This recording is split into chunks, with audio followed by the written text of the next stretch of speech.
Hi everyone, it's Matt from the Pen Habit. Glad to be back. You'll notice the background on the video is a little different. I'm trying something a bit different, seeing if I can't set up a kind of a semi-permanent studio that will allow me to put these videos out just a little bit more quickly, because setting up and taking down all the lights and sound every time I do these videos is kind of a pain in the rear end. So I'm trying it with the background.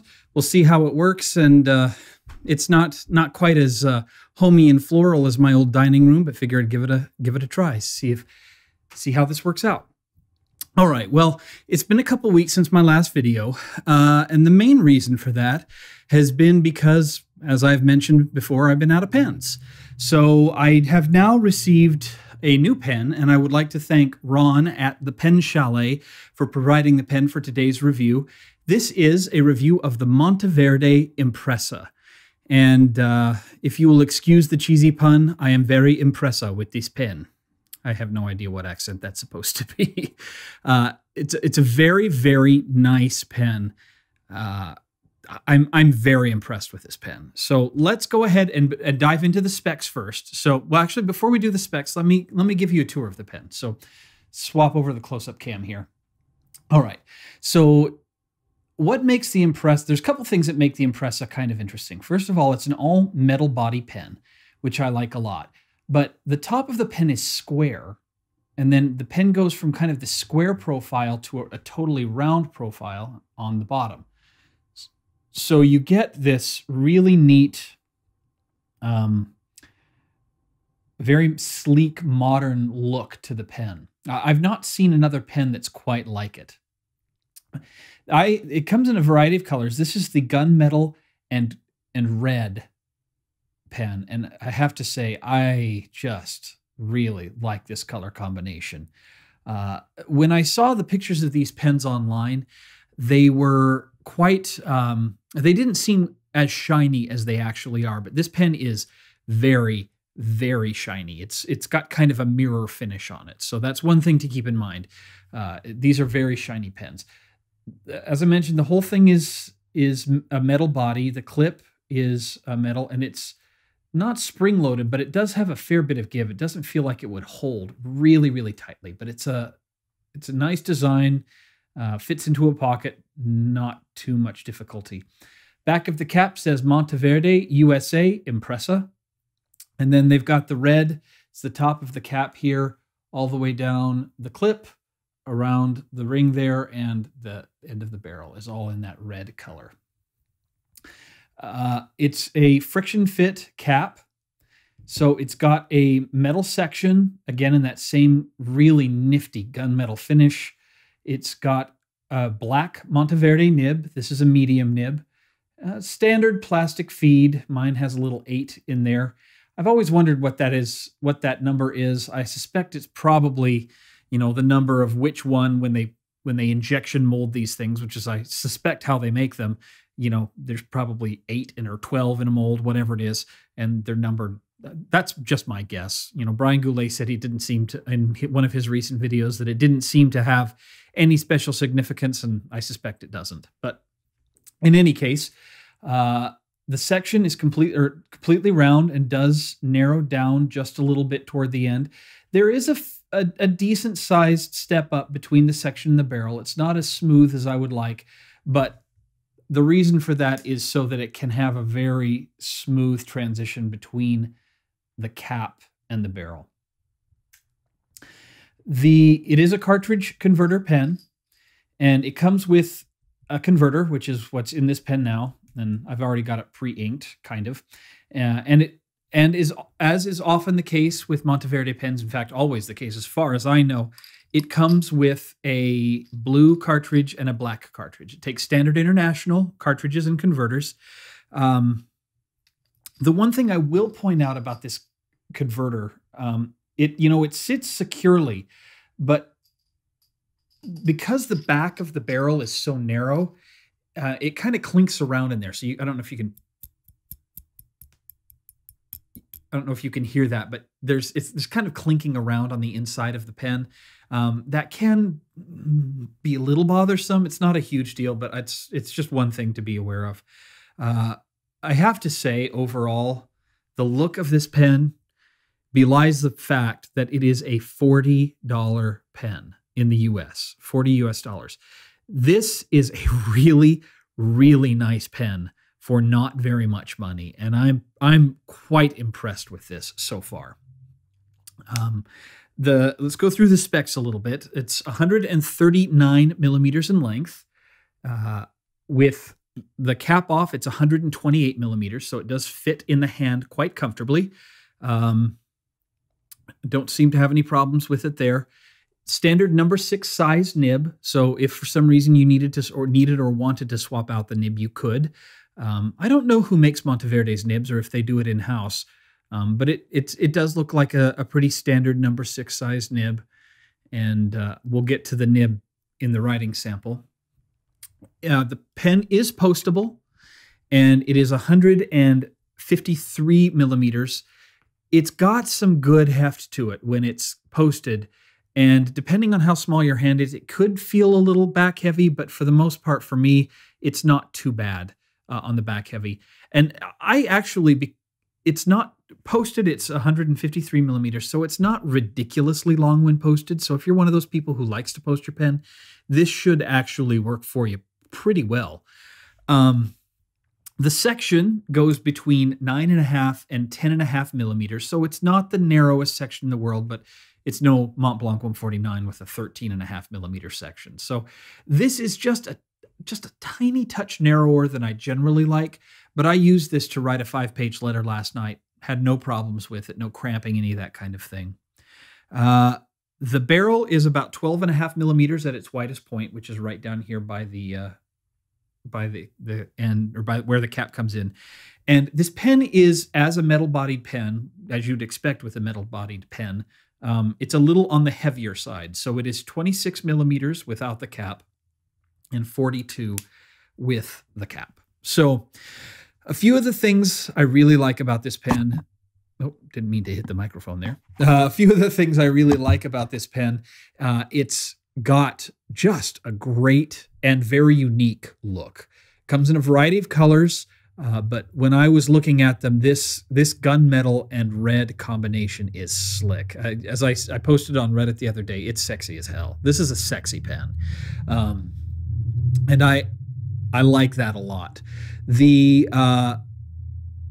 It does not feel cheaply made at all. It feels nice and solid and well made.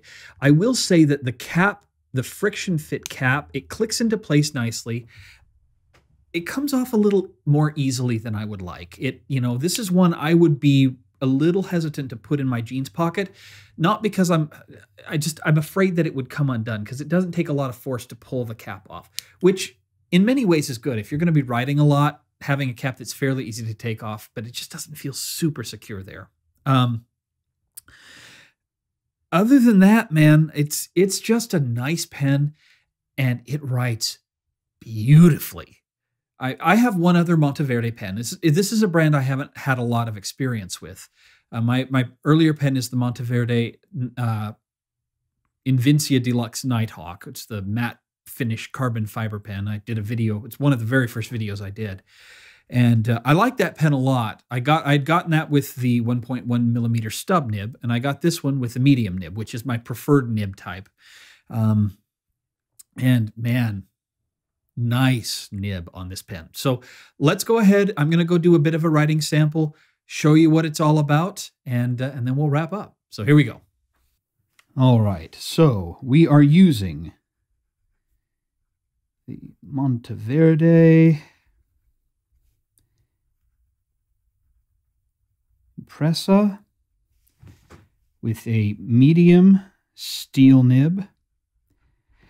Oh, and I think I mentioned this earlier. I like the black nibs. I really do. They look really sleek and cool.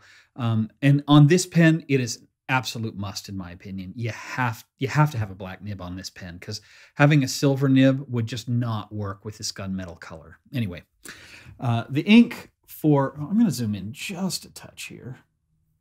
The ink for today's writing sample is Diamine Red Dragon which is a great red ink. It's one of the very first bottled inks I ever bought. And once I got going on inks, I kind of got out of the habit of using my earlier inks because I wanted to try all the new ones. But I've been going back, and man, this is a really pretty red. It's what I would consider a true dark red. It doesn't have any browns, doesn't have any orange undertones.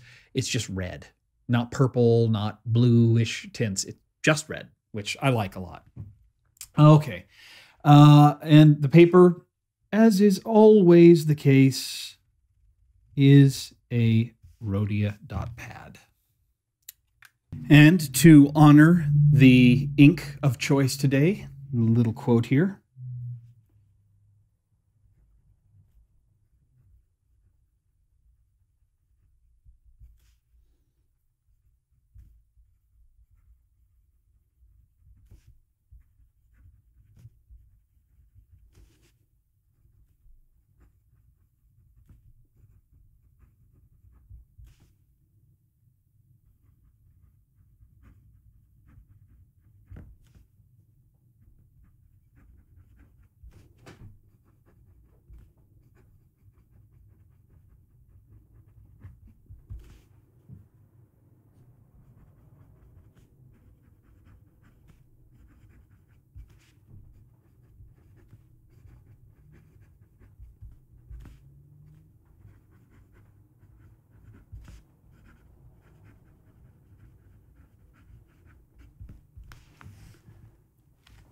All right. So in terms of writing, this pen was surprisingly smooth, and it was a surprisingly juicy pen, which we've talked about before. I like quite a bit. It can be just barely on the edge of a little too wet, depending on the kind of paper you use.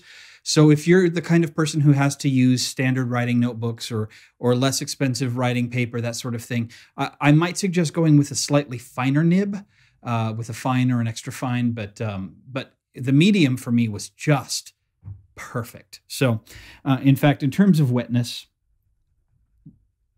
and I haven't used this for a little while, but you can see it does put down a fair bit of ink. And I'm almost out of ink on this because as I mentioned, I wrote a 5-page letter last night, and so there's not a lot of ink left. It was writing a little bit more wet when there was more ink in the converter than there is now. Let's talk line variation, though. So this pen, as a steel nib, you can coax a little line variation out of it, but you don't want to coax too much. It's there, but you know it's not meant for that. And as you can see, you'll start getting some railroading. But man, it's smooth as can be. It just writes beautifully. I had no problems with ink flow. You know, sometimes you have a pen where the ink will flow really nicely when you first start writing, but after a page or two, it starts to run dry and you start to get skips. I didn't experience any of that with this pen. Now that may partially be because this is such a great ink, but it's also, I think, a really good statement on the ink flow through the feed of this pen. It really is quite nice. The upside down writing or reverse writing is wonderfully smooth. It feels almost like it was ground specifically to allow this. And I would consider this to be a fine. So it looks like you've got a medium here and then a fine here. And I could actually write quite comfortably upside down like this. It is just a touch more feedback, but I wouldn't even call it scratchy. It's just a little bit more feedback, which is pretty rare for a nib. So overall, nice pen. And for $40, it goes beyond nice to really nice. Let me adjust the microphone here. Yeah, I enjoy this pen quite a bit. Want to thank Ron from the Pen Chalet again for providing this for review copy and or for review. It's a wonderful pen, and if you're looking for this would be a great starter pen. Something that's a little bit nicer than a Pilot Metropolitan or a Lamy Safari, neither of which I'm a big fan of, as we've covered on this in earlier videos. If I had to pick one over the other, I would pick this over the Safari or the Metropolitan in a heartbeat. Now, it's a little bit more expensive, but it's also, in my opinion, a lot nicer. So anyway, that is my review of the Monteverde Impressa. For more pictures of the pen, please head over to penhabit.com, and hopefully we'll have more pen, more ink reviews, etc. coming up shortly. And check out the links down below for all the social media links. And if you have any questions, please post them down below as well. Thank you again for watching, and we'll see you here next time on The Pen Habit. Bye.